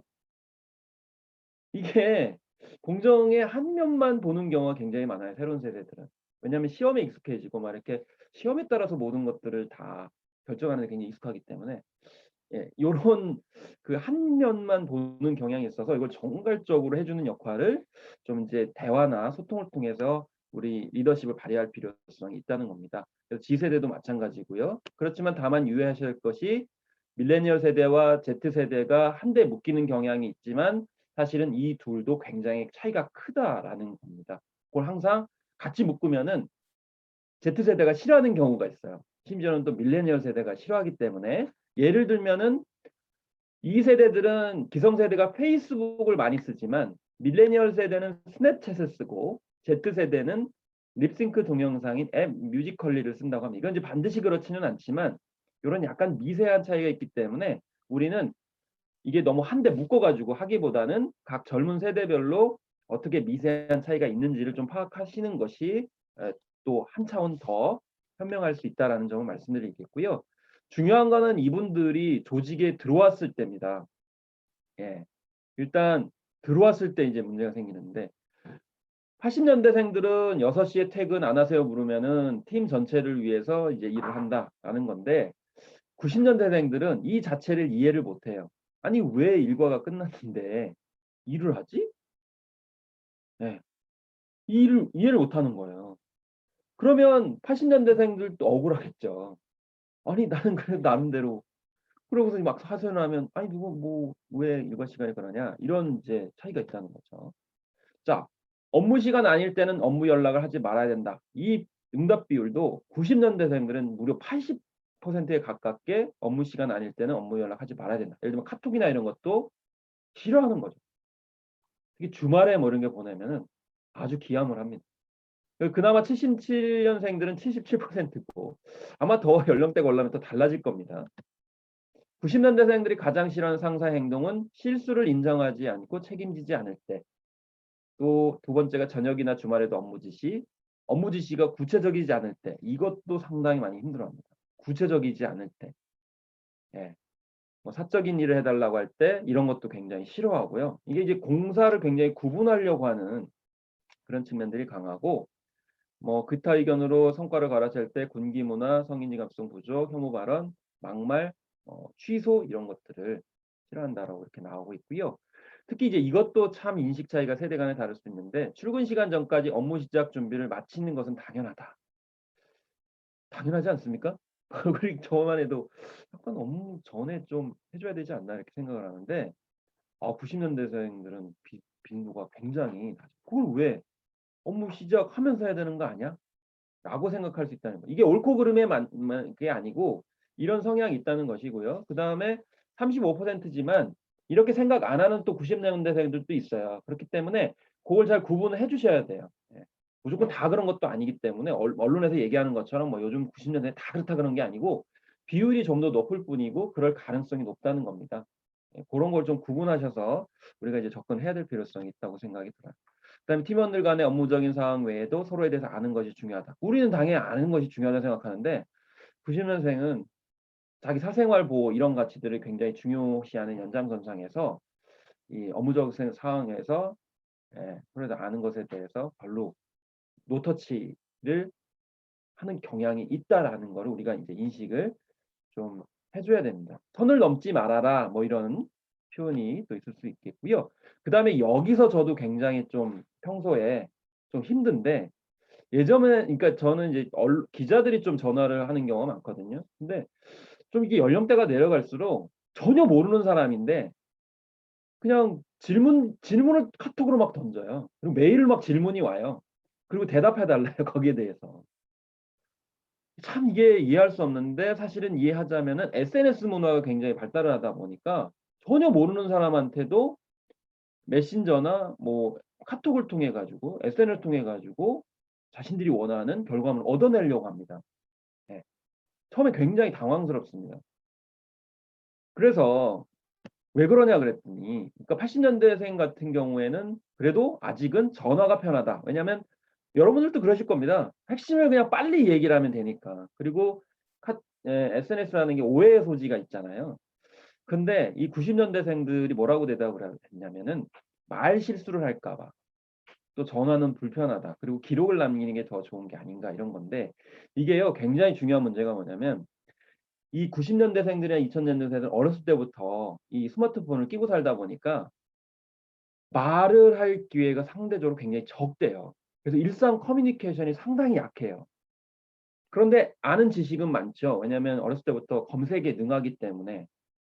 그렇기 때문에 이게 말이 잘 안 나오는 거죠. 그러니까 표현하고 싶은 건 굉장히 많은데 이게 안 나오고 실수를 하는 경우가 많고 하다 보니까 오히려 계속 SNS로 뭔가 해결을 하려고 하는 거죠. 근데 이게 사실은 굉장히 불행한 일이에요. 왜냐하면 우리는 너무나 다 아시다시피 이 SNS로 간접적으로만 할 수 있는 것들이 굉장히 제한적이거든요. 그럼 결국 뭐냐? 이분들은 사실은 사회적으로 성공하기가 힘들어요. 제가 봤을 때. 왜냐하면 이 SNS만으로 할 수 없거든요. 예, 그런 점들을 좀 풀어주셔야 돼요. 이게 그분들이 다치지 않게 뭐 그게 너희들이 틀렸다 그런 게 아니고 그거의 한계들. 이게 SNS로만 했을 때는 사실 관계 맺기가 인간적으로 되지 않기 때문에 사실 나중에는 승진에도 누락될 가능성이 있고 좋은 평가 못 갖거든요. 사실은. 네. 그런 점들을 이제 우리가 이제 적재적으로 바라보는 게 아니고 그들을 좀 이렇게 약간 리더를 해야 되기 때문에요. 그래서 뭐 인식 차이도 회식은 이제 점심 때 하는 거 사실 이제 코로나 때문에 이게 많이 바뀔 거라고 생각을 합니다. 이게 이제 코로나 이후이기 때문에 회식 문화는 뭐 논외로 하겠고요. 예. 어쨌든 개인적인 어떤 의견들 때문에 회식 자체도 뭐 다르게 생각한다라는 점 뭐 많이 아실 거고 그래서 기업에 대해서도 굉장히 뭐 워라밸이라든지 뭐 자신의 개인적인 문화, 개성 존중, 뭐 수평적인 문화 이런 거 원하는 거 많고요. 좀 빨리 얘기 말씀드리겠습니다. 그리고 이제 야근이나 주말 초과 뭐 근무 많은 거 싫어한다는 거, 또 예, 군대식 문화 이런 얘기도 할 수 있고요. 그래서 그러면 리더들은 이제 어떻게 평가하고 있느냐? 예, 90년대생들 같은 경우는 솔직하고 적극적으로 의사 표현하는 거를 특징으로 보고 있습니다. 그런데 자신의 중심 생각이 너무 크고 아까 말씀드린 SNS 소통이 더 선호되고 워라밸 중시하고 자신을 위한 투자를 많이 한다. 요 점은 이제 천천히 좀 보시고요. 그래서 어려운 점이 뭐냐 이렇게 물어봤더니 이직을 쉽게 하고 회사를 금방 그만둔다라는 겁니다. 예. 근데 이게요, 나중에 이제 그 결정장애 세대라는 또 책이 있는데, 그 책도 보시면은 좋은데, 왜 이들이 이직을 많이 하고 적응을 못 하냐면은 그 중에 하나가 또 SNS가 있습니다. 뭐냐면 결정장애라는 말이 왜 나왔냐면, 이게 사람이 결정장애에 왜 빠지냐면 선택지가 많을 때 결정장애에 빠지거든요. 그러니까 지금 세대는 어렸을 때부터 너무 많은 그 간접적인 생활을 경험을 한 거예요. 왜냐면 인터넷 들어가게 되면 정말 많은 사람들의 삶을 간접적으로 볼 수가 있거든요. 그러다 보니까 하고 싶은 것도 많고 생각이 많아요. 그러다 보니까 결정을 잘 못해요. 그리고 해보고 싶은 게 너무 많아요. 그러니까 이거 해봤다가 저거 해봤다가 이거 해봤다가 해서 자꾸 이런 식의 경향성을 보여요. 예. 근데 사실은 이게 그러니까 타박만 할 게 아니고 굉장히 개인한테는 굉장히 불행한 일이거든요. 하나의 정착을 못하는 거예요. 그 리더들이 이걸 어떻게 이제 인도를 해줘야 될 것이냐라는 이제 그 과제가 있는 것이죠. 그리고 힘든 업무는 쉽게 포기하고 거꾸로 이제 자신의 업무에만 관심이 있고 자기 권리만 찾고 의무는 다하지 않고, 예. 그리고 개인 스케줄 위에 휴가 사용을 하고 팀워크가 부족해서 협업이 부족하고 이렇게 얘기를 합니다. 근데 이런 성향이 있는데 이걸 무조건 타박하기보다는 사실은 이런 성향들이요. 그 개인들은 굉장히 자기가 정당하고 옳다고 생각을 하는 거거든요. 근데 그 리더가 해야 되는 제가 봤을 때는 그 인과고리를 좀 보여주시는 게 필요해요. 그래서 자신의 업무만 관심 있다든지 자신의 권리만 찾고 의무는 다하지 않았을 경우 개인 스케줄 위주의 휴가를 사용을 하거나 팀워크가 부족할 경우에 이게 어떻게 얘기되냐 그게 옳고 그름의 문제가 아니고 그렇게 행동을 했을 때 나중에 자신한테 어떤 식으로 손해가 오는지 자신의 미래에 어떻게 부정적인 영향을 오는지를 좀 풀어서 설명을 해주셔야 돼요. 너 틀렸다 이러면 막 확 반발하거든요.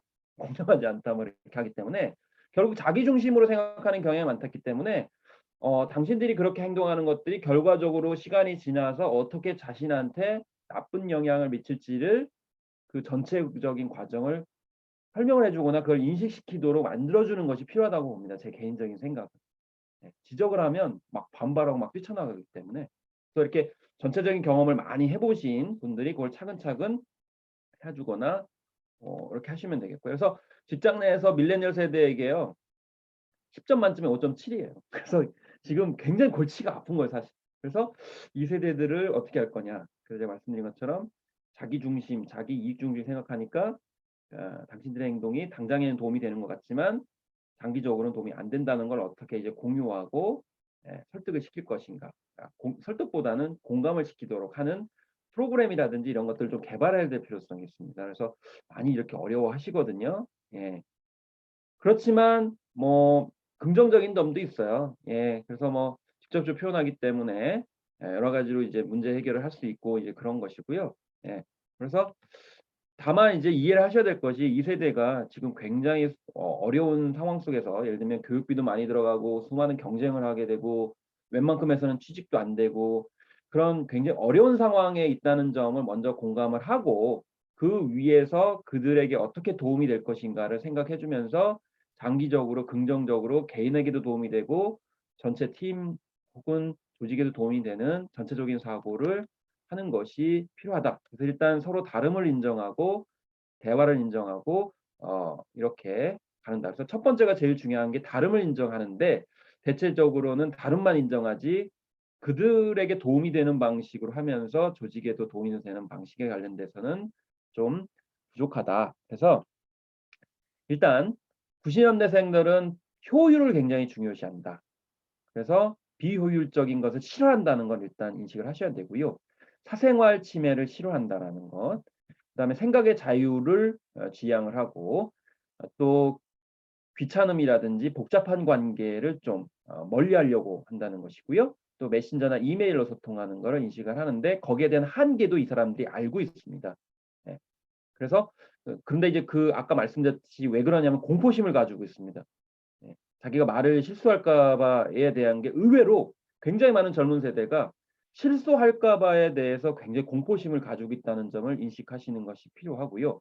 그다음에 세 번째 보시면 무대의 주인공이 되기를 원합니다. 트로피 퀴즈라고 해서. 그래서 어렸을 때부터 이게 그 SNS를 많이 하고 그다음에 한 자녀인 경우가 많거든요. 그러다 보니까 어렸을 때부터 정말 온 가족이 다 공주님, 왕자님처럼 이렇게 떠받들어 주는 그런 풍토를 가지고 있는 상황 속에서 성장을 했기 때문에 조직 안에서 자기가 원어브된 수많은 사람들의 한 명이 되는 걸 굉장히 싫어합니다. 그래서 이제 이탈을 많이 해요.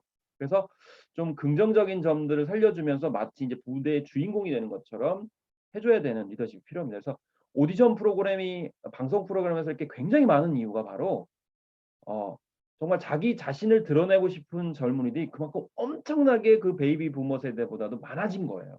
그때는 그냥 서로 이제 하나 된 우리 속에서 있는 거를 중시했다고 하면 물론 개개인들은 다 무대의 주인공이 되고 싶어 하지만 그 성향이 굉장히 크다라는 것이고요.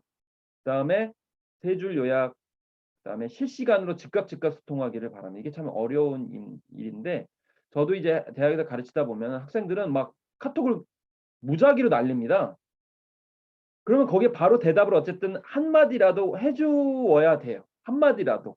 예, 그게 특징이에요, 또. 예, 그냥 우리는 저 같은 경우만 해도 뭔가 정성 들게 막 이렇게 좀 정리를 해가지고 차근차근 응답을 해줘야 된다고 생각하는데 이 친구들은 반응이 바로 있느냐 없느냐, 그러니까 자기가 의사 표현한 거에 대해서 인지를 했느냐 안 했느냐를 중요하게 생각을 합니다. 예, 그게 특징이에요, 또. 그래서 뭐 한마디라도 뭐라 해야 되죠? 한 음절이라도 이제 흔적을 남기는 거. 요거에 이제 익숙한 세대이고 그게 이제 반응이 없으면 이제 굉장히 갑갑해하는 그런 겁니다. 그래서 공감할 수 있는 언어로 대화하기까지는 굉장히 힘들겠지만 이제 반응성에 대해서 굉장히 그 익숙한 세대이기 때문에 그런 점에 이제 생각이 미쳐야 되겠습니다. 그래서 뭐 어쨌든 각 그 회사들이 이렇게 많은 노력들을 합니다. 워라밸 자유롭고 편한 분위기 이렇게 하는데 이렇게만 해준다고 주는 게 아니고 그 피드백되는 부메랑 효과에 관련돼서 많이 말씀을 드려야 되는데 뭐 멘토링 프로그램 이렇게 많은데 무조건 대화만 하는 게 아니고 어떤 전체적인 비전, 그러니까 전체적인 사고로 그들에게 피드백을 통해서 그들의 미래까지도 이렇게 공감시키는 프로그램의 개발이 전 필요하다고 생각을 하고요. 그다음에 좀 문화적으로 접근하는 노력들도 구체적으로 이런 프로그램에 많이 갔으면 좋겠다. 근데 대부분은 그냥 이런 소통 그 자체에 초점을 많이 맞추는 것 같아서 좀 더 연구와 정리가 필요하다 볼 수가 있겠고 또 여성 관점에서의, 그러니까 여성 직원들의 관점에서의 프로그램들도 전 필요하다고 생각을 합니다. 또 여성들은 더 힘든 측면이 있고 거꾸로 거기에 맞춰서 도전적으로 하고 싶은데 유리벽이나 이것 때문에 좌절감을 더 많이 느끼고 있는 측면들이 있기 때문에 이제 MZ 세대 여성들에 대한 연구와 프로그램 개발이 저는 개인적으로 필요하다라는 생각이 들고요. 다만 마지막으로 말씀드릴 게 뭐냐면 이 젊은 사람들도 꼰대가 있어요. 예, 이게 심각합니다, 사실은. 그러니까 우리가 흔히 젊은 세대 하면 꼰대가 없을 거라고 생각하잖아요. 그리고 나이가 많으면 무조건 꼰대가 많을 것이라고 생각하는데 그게 아니거든요. 사실은 이게 아까 제가 말씀드렸지 않습니까? 30년 차이가 나면은 세대 망각 현상이 일어난다고 말씀드렸잖아요. 이 30년 사이클이 돌아가면 젊은 세대가 예전 게 막 이렇게 막 드러나요. 그러니까 설명을 드리기가 좀 약간 좀 애매한 부분이 있는데 그래서 젊은 층에도 꼰대들이 많아요. 그래서 이게 참 힘듭니다, 이게 정말. 소위 말해 그 안에서 막 갑질을 하고. 예. 그래서 우리가 젊은 세대가 항상 무슨 뭐 굉장히 뭐 나이스하고 뭐 이렇게 하다는 것도 사실 잘못된 생각이거든요. 예. 그래서 이것도 분별을 해주셔야 돼요. 이게 아까 중간에 말씀드렸지만 젊은 세대가 다 똑같다고 보면 안 되고 젊은 애들 중에도 갑질하는 애들이 있어요. 심지어는 나 때는 말이야 막 이렇게 하고. 그래서 이런 것도 리더가 파악을 하셔야 돼요. 20대인데 그 안에서 지가 선배라는 이유로 더 심하게 괴롭히는 경우가 많아요. 예를 들면은 요즘에 학교에서 문제고 대학교에서 문제되는 게 SNS 가지고 사이버 폭력하는 애들. 정말 무섭거든요. 왜냐하면 특히 지금 세대들은 어렸을 때부터 이 SNS만 하다 보니까 SNS가 전부인 경우가 많거든요. 그럼 SNS에서 왕따 당하고 이러면요, 이게 세계가 없어져 버리는 거예요. 그러니까 막 그 극단적인 선택을 하고, 그 기성세대는 이해를 못 하거든요. 아니 SNS에서 왜 왕따를 당한다고 그런 극단적인 선택을 하나? 근데 그 친구들은 그게 전부거든요. 네. 그래서 저희가 그 새로운 세대는 그러니까 균일하지 않고 그 안에서 차이가 있고 심지어는 갑질하고 꼰대도 있다. 그리고 나이가 많은 사람일수록 꼰대라는 것도 편견이고 그래서 세대 차이는 분명히 있을 수 있지만 분명히 세대를 극복하시는 분들도 있고 아까 20%라고 말씀드렸는데 세대 차이 안 느낀다고 하는 여러분들처럼 이 세대 교감을 위해서 노력하시는 분들이 있기 때문에 우리는 20%의 세대 차이를 느끼지 않는 부분을 이제 30%, 40% 이제 확장하기 위해서 지금의 세대들이 어떤 특징이 있는지를 미세하게 알고 거기에 대응하는 리더십을 보이면 된다. 여기 보세요. 답정너 까라면가. 까라면가가 20대에도 있어요. 나태는 이렇게 하고 있거든요. 그래서 이런 친구들을 오히려 잡아내야 됩니다. 이런 친구들을 오히려 저는 내보내야 돼요. 심각하게 내보내야 된다고 그러면 아니지. 뭐 좀 제가 너무 심하게 말씀드렸는데 이 관리해야 됩니다. 이런 친구들한테 잘해주면요. 나중에 독사가 돼요. 저도 그런 경험이 있거든요. 그러니까 우리가 이게 편견인 거죠. 어린 친구들은 무조건 우리가 이렇게 좀 이해해줘야 되고 배려해줘야 되고 뭐 이렇게 그러니까 약간 무심한 리더들은 아예 무시하는데 이게 배려해 주신 분들은 또 너무 잘해 주세요. 그러다 보면은 20대에서 갑질하는 애들을 잘해 주시면은요. 다른 착한 20대 애들이 이게 더 2중 3중의 그 상처를 받는 거예요. 힘들고 또 그런 친구들이 이탈을 하고 그러면 이제 어떤 젊은 애들만 남냐면은 죄송합니다. 애들이라고 해서 이 꼰대 같은 애들만 남는 거예요. 잘못하면은. 그래서 이게 저는 심각하다고 봅니다. 군대에도 그런 경향이 있거든요. 그리고 이제 뭐 그리고 90년대생도 이렇게 다 다르다. 난 우스개로 90년대생도 이렇게 다 다르다는 이제 우스개로 마지막으로 이렇게 좀 말씀을 드렸고요. 제 준비한 내용이 좀 넘쳤는데 죄송합니다. 마치고 혹시나 이제 혹시나 제가 대답드릴 부분이 있으면 좀 말씀을 해주시면은 이제 최대한 제가 말씀을 드리도록 하겠습니다. 네, 김원식 박사님, 네네. 오늘 주말에 바쁘신 시간이었을 텐데 이렇게 좋은 강의 해주셔서 감사하고요. 네네. 강의를 듣고 나니까 머릿속이 더 복잡해진 것 같아요. 복잡해졌어요? 아이고 죄송합니다. 이런 아니, 젊은 세대 이해를 좀 해보려고 했는데 한쪽 방향이 아니라 또 마지막에는 이 또 젊은 꼰대가 또 있다고 하시니까 머릿속이 조금 복잡해지기 시작을 아니요, 했습니다. 그 착한 친구들 잘해주세요. 정말 다 같지 않아요. 정말 저도 보면은 저렇게 처음에 막 잘해주거든요. 잘하면 나중에 알고 봤더니 그 친구가 꼰대인 거예요. 그래가지고 그 친구 때문에 다른 친구들이 엄청 막 이렇게 힘들어하고 있는 경우가 있었어요. 그래서 이게 참 말씀하신 대로 어렵더라고요. 저도 어렵더라고요. 어. 네. 그래도 우리가 이제 아까 그 말씀 주신 내용 중에 그 4가지 팁에 대한 거를 잘 고려를 하면은, 그러니까 이제 적절한 거리를 두고 우리가 하고, SNS를 통해서 즉각 반응도 해줘야 되고, 또 그들만의 언어로 그러니까 세 단어라 그러셨나요? 예, 그렇게 해서 짧게 이렇게 해주는 이런 거를 통해서 저희가 이제 다음 차세대 여성, 그러니까 우리 어린 여성들에게 어떻게 대화를 해야 될런지, 또 남성들하고 또 자녀들하고도 어떻게 대화를 해야 될런지, 이런 거에 대한 팁을 얻은 것 같습니다.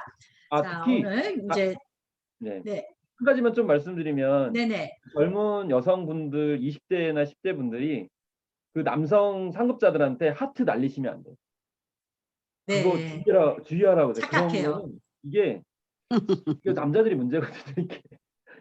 아이고, 많이 참. 죄송합니다. 그러니까 그들은 유행인데 그게 받아들이는 쪽에서는 진심으로 받아들이는 이런 실수가 발생하나 봐요.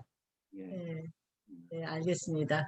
혹시 오늘 우리 강의 들으시면서 혹시 이 기회를 통해서 질문을 하고 싶다거나 궁금하셨던 점 있으시면은 질문해 주시면 저희가 같이 얘기를 할 수 있을 것 같은데요. 채팅창에는 질문이 아직 안 올라왔어요. 혹시 질문 제가 있으실까요? 한번 소리가 들리나 모르겠어요. 네, 잘 잘 들립니다. 들립니다. 청주 클럽의 문남숙입니다. 회위원장을 맡고 있고요. 네. 너무 김현식 교수님 강의 재밌게 잘 들었습니다. 아이고, 듣는 내내 감사합니다. 우리가 틀리고 세대마다 다 틀리지만은 이 온 세대를 관통하는 어떤 코어라는 그 가치가 있지 않을까? 우리 김현식 교수님의 생각은 어떠신가 좀 여쭤보고 싶었습니다. 예, 일단은요, 자기를 굉장히 중요시합니다. 자기. 그래서 그러니까 포미라고 그래가지고, 예, 자기를 우선 생각해서 이게 그런 것입니다. 그러니까 기성세대나 이제 저희 세대도 뭔가 당위가 있지 않습니까? 이렇게 어떤 우리가 지향해야 될 지향점, 가치관 이런 게 있지 않습니까?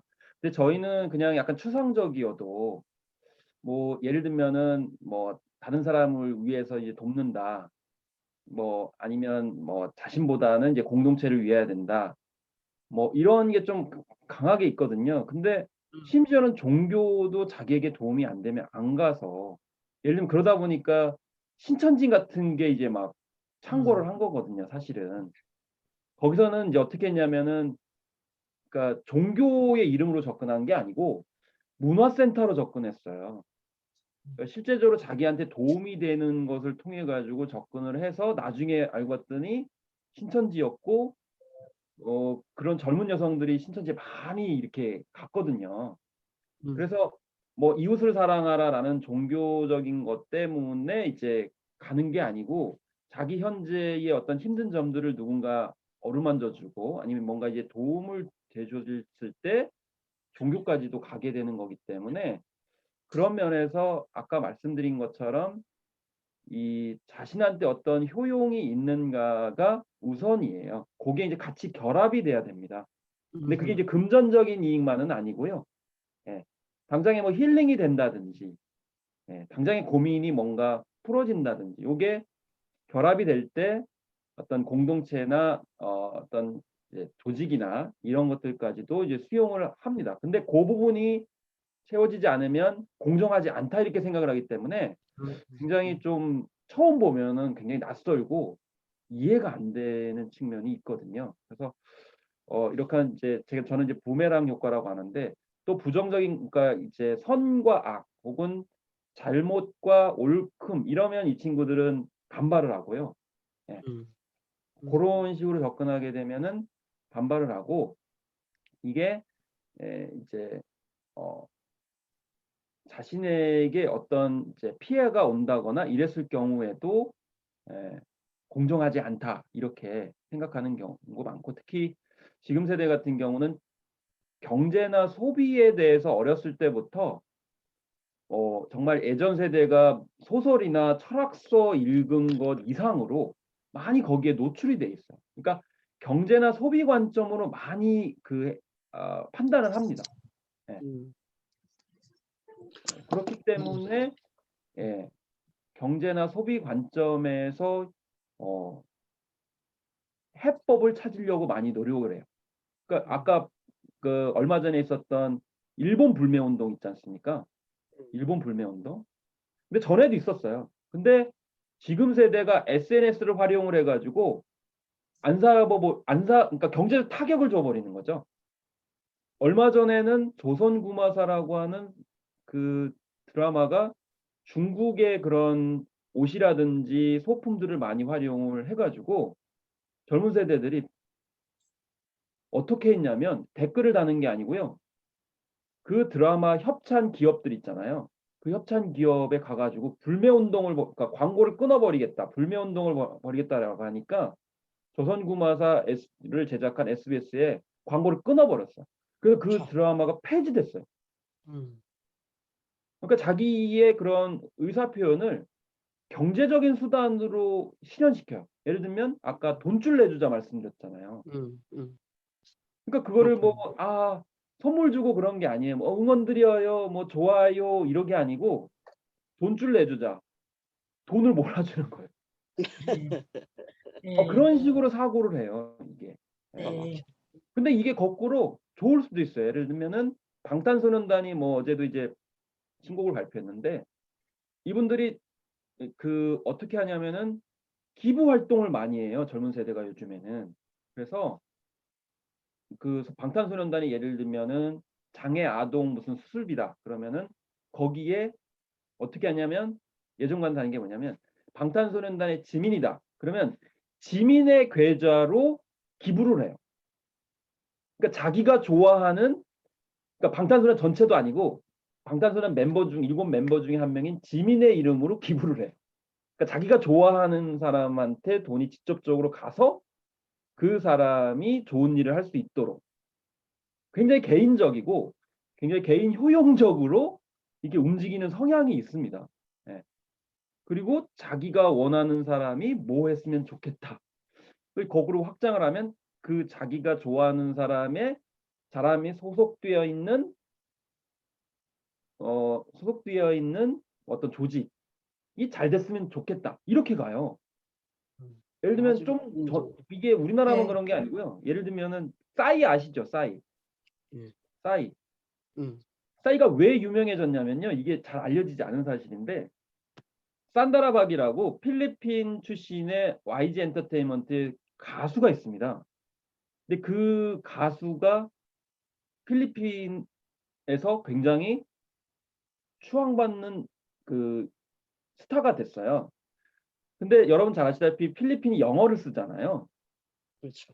그러니까 필리핀 팬들이 어떻게 했냐면 싸이의 강남스타일이 딱 나오니까 인터넷에 몰려가가지고 필리핀 출신의 산다라박이 소속되어 있는 YG 엔터테인먼트에 소속되어 있는 싸이기 때문에 밀어줘야 된다. 그래서 영어로 엄청나게 막 쓴 거예요. 그래가지고 그게 미국이나 유럽에 알려지게 되면서 싸이가 빌보드에 2위를 7주간 한 거거든요. 근데 그걸 잘 몰라요, 사람들이. 네, 그렇게 비하인드 스토리까지 다 말씀을 해주셨네요. 예? 저기 비하인드 스토리까지 네, 이렇게 다 말씀을 해주셨어요. 마지막으로 질문 한 개가 더 있는데요. 간단하게 네. 조금 답을 좀 부탁드릴게요. 뭐냐면은 그 결국에 이제 말씀 주신 것 이제 들어보니까 지금 메모에 올라와 있는 게 그 일을 통해 자신에게 어떤 이익이 있을 것인지에 비전 제시가 중요할 듯합니다. 혹시 관계에 문제가 생겼을 때 풀 수 있는 팁을 없을런지요? 이런 질문이 하나 올라와 있는데요. 혹시 이러한 젊은 세대와의 어떠한 그 갈등이 생겼을 때, 문제가 생겼을 때 기본 원리적으로 우리가 어떤 거를 가지고 접근을 하면 좋을지 그 내용을 좀 저희가 다음 또 회의가 있어가지고 간단하게 좀 말씀해 주실 수 있을까요? 아까 말씀드렸듯이 이 세대는 숨기는 거 싫어합니다. 그리고 겉으로는 이렇게 막 하면서도 안으로는, 그러니까 조국 사태나 이런 거 봐도 이제 인식하시듯이 사실은 리더들이 혹은 기성세대가 솔직해야 돼요. 그러니까 이게 어려운 건데, 예, 이게 욕심이 좀 덜해야 되고, 물론 뭐 욕심이 다 있다는 말씀은 아니지만 그렇게 되도록이면 솔직하게 해야 되고, 그리고 그걸 다 공개를 해야 됩니다. 그렇지 않으면 여기서 이제 이렇게 신뢰하지 않고 심지어 집단적 행동까지 하기 때문에 SNS 통해서 워낙 지식 정보가 공개되어 있는 상황 속에서 자기가 판단을 하던 그런 습성이 많아서 모든 거를 트러블이 생겼을 때도 다 공개를 하셔야 돼요. 근데 그걸 안 하는 이유가 있어 기성세대는. 왜냐하면 자기 사심이 있기 때문에 뭔가 다른 의도가 있기 때문에 공개를 안 하다 보니까 이게 계속 트러블이 생기거든요. 그래서 예, 어렵더라도 그 점이 상세하게 모든 걸 다 공개하고 차근차근 설명하는 형태로 가는 것이 예, 최선이 아닌가 이렇게 생각을 해봅니다. 네, 알겠습니다. 정직과 솔직하라.